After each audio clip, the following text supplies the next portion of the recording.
กับอีกเรื่องหนึ่งที่อยู่ประมาณช่วงครึ่งปีแรกเหมือนกันก็คือเรื่องของแผ่นดินไหวรายการพี่ก็พูดเลยแล้วกันเนาะ พม่า เพราะฉะนั้นจังหวัดที่ใกล้พม่าเตรียมตัวกรุงเทพรู้สึกถึงการสั่นสะเทือนใช่คุณระบุเลยเหรอระบุเพราะว่าท่านก็ให้เห็นมานานแล้วแหละเพียงแต่ว่าเราไม่กล้าพูดตรงอื่น แล้วเดี๋ยวพอรายการผมออกไปแล้วมันไม่ใช่ขึ้นมาพี่ก็ปี๊ด ไม่หรอกเราก็ยอมรับอยู่แล้ว เพราะว่ามันเห็นคือขอบนี้จริง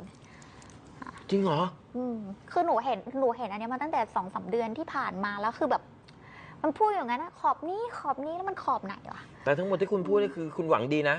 อยากจะให้มีการเฝ้าระวังป้องกันเตรียมตัว